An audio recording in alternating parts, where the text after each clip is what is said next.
Yeah, so I'm the warm-up act for the main event, which of course is Fran, who's going to be talking mostly about all of her work. But I thought it would be nice to put a bit of context in, and also to, point out Fran's contribution here, which is really quite important.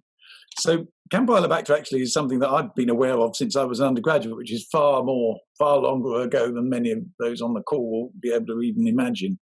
But it's difficult to think because it's such an important disease now. Campylobacteriosis is the most important gastrointestinal bacterial infection in terms of numbers. That it's actually quite a new disease. And when I was undergraduate, which was the late 70s, early 80s, it was only just being understood. And indeed, my undergraduate tutor, a chap called Bob Park, who used to work before he went to Reading for the National Institute of Dairy Research, which used to exist, was involved in describing some of the new species, particularly Campylobacter fetus, and it was unheard of. But in fact, it turned out to be this huge cause of disease. Anyway, nearly 20 years went on, and I sort of went off and did my career in various other places. And I came back to Campylobacter really just about the time, which is, now over 20 years ago as well, which was when I came to Oxford. We'd just developed MLST as a molecular sequence-based typing method, which we developed first for the meningococcus. And I worked very closely with public health, as they were public health, PHLS, Public Health Laboratory Service colleagues on that. And a number of them came to me, Andrew Fox in particular, and Eric Bolton, and said, well, look, could you develop MLST for Campylobacter? Because Campylobacter is a big problem. There's a problem in two ways. One is that there's a lot of it, huge amount of it, so much it was almost impossible to study the numbers of isolates coming through, and that's still even true today. I mean, Fran is still helping us collect isolates, and there's still how many a month coming out of the JR, Fran? Ooh. Oh, well, it's a bit low at the moment, but at least 60. Yeah, but that's 60 when it's low, and that's just for the JR. And they said, well, it seems, and we can't seem to do any typing on it, so will sequencing help? And just at that time, what was the Ministry of Agriculture, Fisheries and Food put out a call on molecular typing of what they said these highly unstable genomes of Campylobacter, because it was sort of believed that they were highly unstable at the time. Anyway, we wrote a grant in order to develop an MLST scheme for Campylobacter, which was awarded. And it was awarded, I think, in 1999, which I think, Fran, was when you came and started working with us. Yeah. And as Sophie said, so Fran's been in right from the ground floor of actually learning to do molecular sequencing the hard way and molecular epidemiology the hard way. Yeah. So she was involved in that. And just as that project developed, so she was originally just involved in developing the original scheme, along with Kate Dingle, who's still in Oxford, actually, and works at the JR. It became sort of more and more apparent, for reasons that Fran is about to unfold when she explains the science behind it a bit more, that chickens was really the real issue. That if you're going to get to the bottom of human disease with Campylobacter, it's chickens, actually specifically chickens, not just poultry, it's chickens really that are the major issue. And this is where, again, I thought it was useful to chat to you all about this, to sort of see how opportunities and serendipity plays in the development of research. So Fran coming into this was really rather about her moving away from being in the clinical lab, as Sophie had said, working at the JR, and she came to work as a research assistant with me, and she's developed her career through this.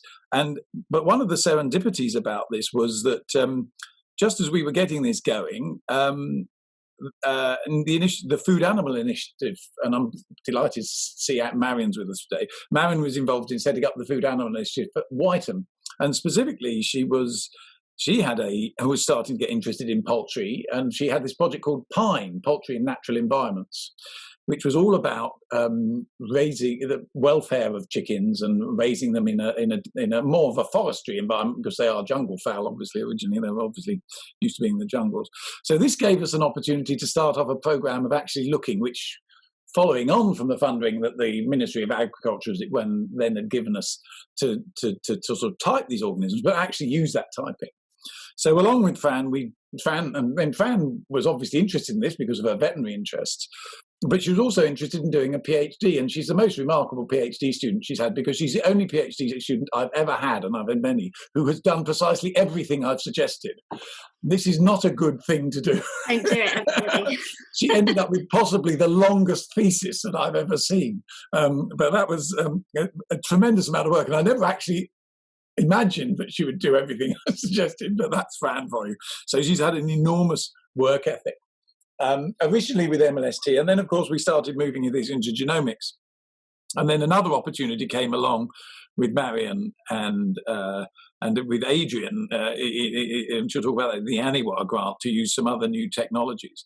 But over that journey, we've really, I think, and Fran, not the least, has played a major part in actually framing the whole debate about Campylobacter, where it's come from. And we now know that, of course, its genome isn't, as people thought it was when we started this, highly unstable at all. But in fact, and that's just a slight spoiler, and I'm not going to give any more of a spoiler because it's up for Fran to sort of talk about the rest of it.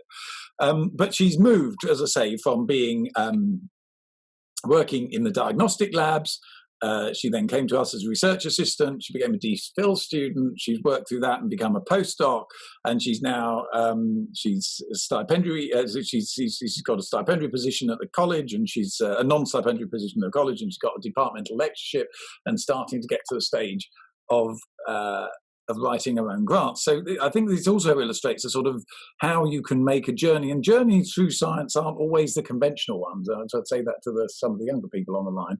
You don't necessarily, we always think that the career progression is going to be, a very conventional one, which sort of, but it doesn't have to be. It can be non-conventional and successful, can't it, Fran?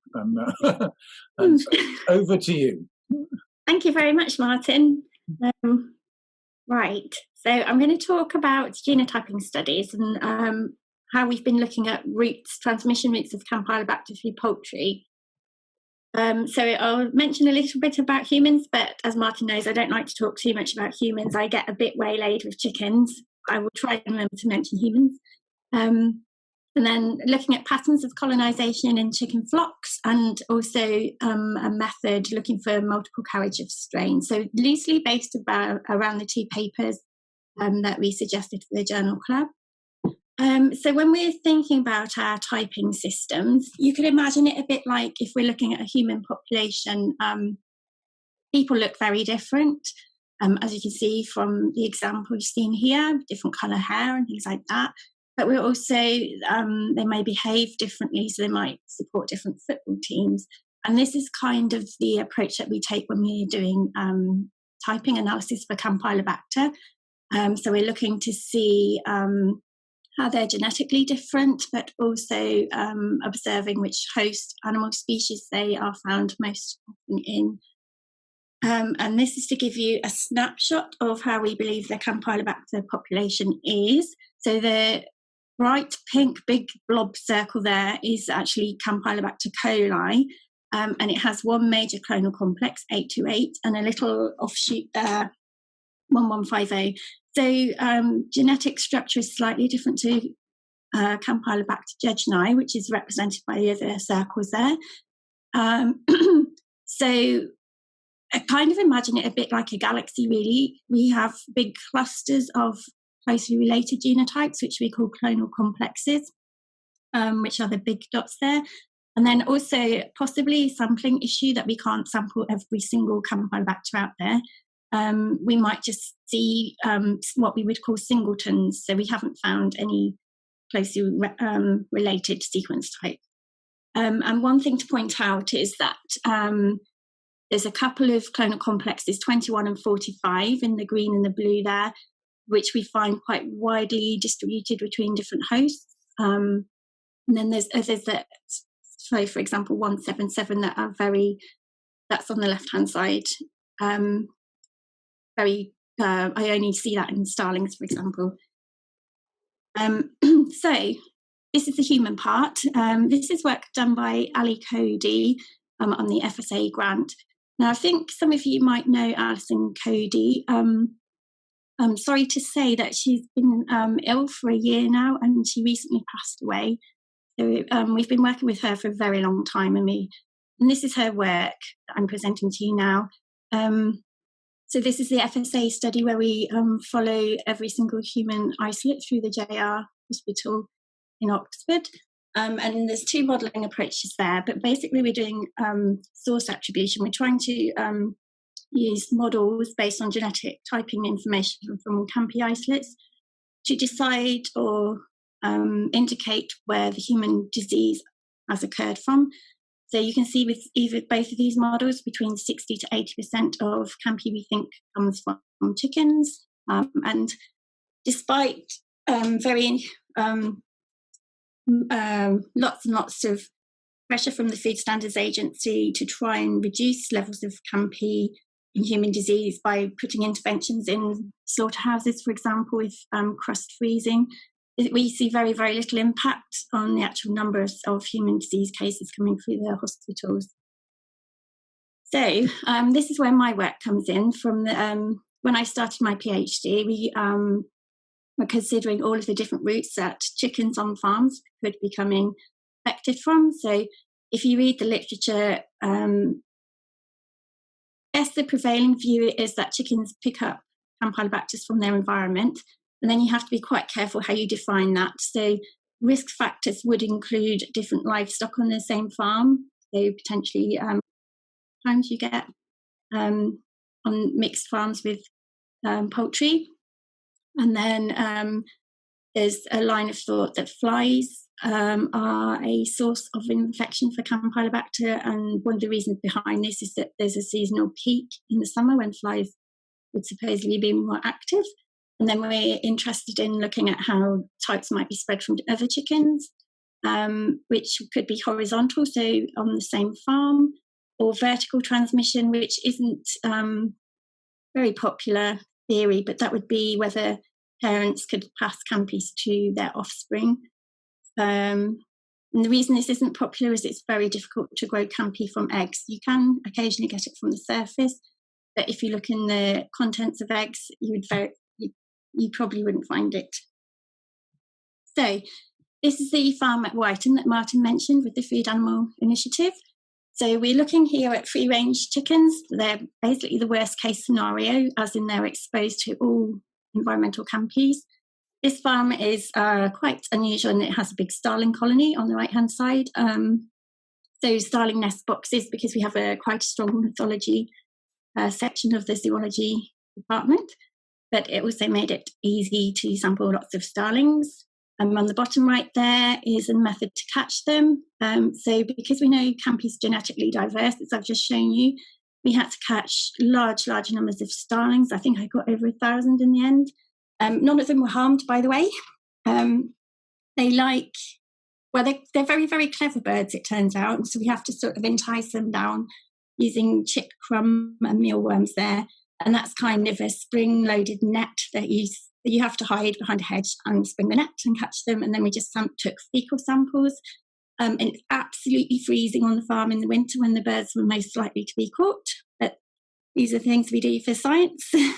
And then also this farm has the River Thames running through it. So there's lots and lots of geese on the farm. So we also decided to sample them because they're another bird species present on the farm in really big numbers, enough to look at the Campy diversity.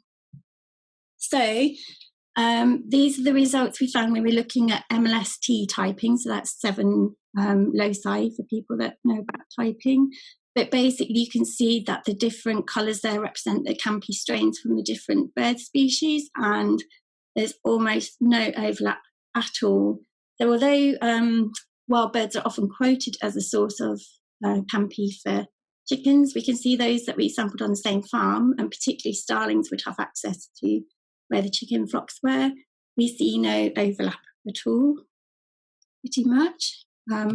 And then we extended this to look at other wild bird species, and we worked with Jonas Waldenstrom from Lund University in Sweden. So they have a bird reserve there that's on a migratory route. So again, they're able to sample these different species of wild birds in really big numbers, sufficient that we can look at the diversity of the different Campy strains. And so again, you can see that the different colours represent different bird species, and they have very distinct Campy populations there. And he thinks it's related to how they feed. So, for example, you get birds that feed on the shoreline at the seaside, are very obviously exposed to different sources of potential sources of Campy than birds that are feeding on seeds in fields. And then this is further work with them, where and Noel McCarthy as well, he's based in Warwick University.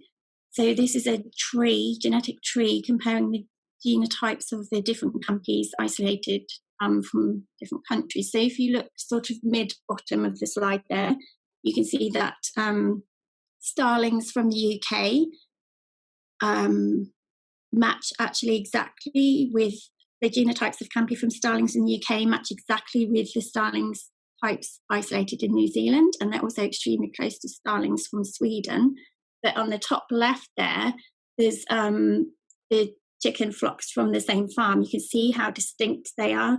So it just always blows my mind that you can have two different species on the same farm that have different Campys, and yet the Campys are almost identical from the UK and New Zealand. It's absolutely amazing. But also, they are bacteria. They don't have to necessarily get on planes and fly the same as people do. They must have different routes of transmission. And then another thing is that we think that there's an agricultural influence. So you can see that the chicken and cattle strains there are closely related, and it's probably a consequence of intensive farming, which of course these wild birds won't be subject to. So we have lots of other bits of information, but I don't have time to talk about today. But we've basically, in Oxford, decided to concentrate more on looking at transmission routes of chicken types of Campy, because they would most likely get them from other chickens. And so this is a little bit different to what other people think. And so that's why I wanted to explain the background to this to you. So here I'm showing Campy strain types shown by different colours there, and each bar of this graph is showing a different week over the year. And so I've got loads and loads of pictures of those looking at how Campy populations change in chicken flocks over time. And this particular one is a broiler breeder flock. So normally the broiler chickens that go for meat would only be about 5 weeks of age. And so there's very limited time, particularly if you can only culture Campy from about 3 weeks of age. You wouldn't really get time to see all these patterns. So this was why I was interested to look and see what happens longer term. But obviously these birds are breeder birds, so they're kept slightly differently and they're fed slightly differently. But it's interesting to notice that, say, there's a pink strain that's there pretty much all of the time. And then there's other strains, like a bright red one that comes in and out of flock as time goes on. But there is a little bit of a problem with this, in that I'm only, say that shed had 20,000 birds in, I'm only able to really sample about 20 birds at a time.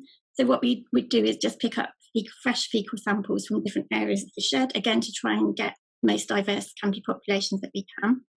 But how on earth do we know that we're getting enough samples to get the diversity in 20,000 birds? And also, there's limitations in what we can do in the lab, because generally when we do the microbiology there, you'd only pick one single colony from a plate. So these black circles at the bottom are showing the agar that the Campy is growing on, and each tiny little dot would be a different colony. So if we were to follow up all of those, it would take a massive, massive amount of time. And I have tried doing that for a subset, and it did take a long time. And I don't recommend it at all. I mean, it's just an unbelievable amount of work. But we know that it's quite complicated already when we see the changing patterns of Campy birds. But how then as well do we know that a single colony pick represents what we find in an individual chicken? So what we did to look at this was to develop the deep sequencing technique using a poor A gene of Campy. So this is now the second paper that we gave you for the Journal Club. And the advantage of this method is that we isolate DNA directly from fecal samples. So we avoid the need to culture isolates. And then we extract DNA, do PCR reactions, and then perform sequencing using the Illumina MiSeq. And then if these are the results, so on the left-hand side, looking at the fecal samples here, there's broiler flocks A, B, and C, and each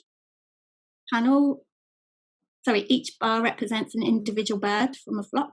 So I've sampled 5 birds here per broiler flock, and they have a dominant poor A type or Campy strain for each of the birds. So the 3 flocks shown there have 3 different dominant poor A types or Campy strains, but each bird has the same dominant strain. So these are birds that are sampled just before they go for slaughter at about 35 days. Flock D doesn't have any fecal samples, but flocks E, F, and G there on the right-hand side are samples from breeder birds. So rather than days, these birds are, I can't remember exact number of months, but they're months old, so they're mature birds. And you can see that they don't have the same pattern as the left-hand side broiler flocks. They have up to about 6 co-dominant strains. And we were able to see this really, really easily using this new technique because I haven't had to culture every single strain. In fact, it wouldn't be possible because some of them are only present about 1%, and you would have to sample or subculture thousands of those little dots to get there.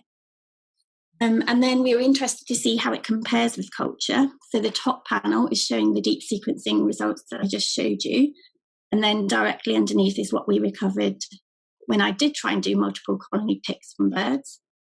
And so actually with the broiler flocks, A, B, and C, the results aren't that bad actually. Although with broiler flock B, you can see there's a yellow strain which didn't come up in culture. And the problem is with culture that some strains will grow better in the lab than others and outcompete them. So if we were to just do culture, I wouldn't have known the presence of that yellow strain at all. And then on the right-hand side with the older birds, if you remember, they have a number of co-dominant strains. Not surprisingly, it's a bit harder to see exactly what's going on if you were just to rely on culture. So this method's working out really well to see what's going on. And then just to summarise, we believe that other chickens are the major source of Campy contamination for broiler flocks. And the deep sequencing method I've shown you is a cost-effective and efficient way of screening samples for multiple carriage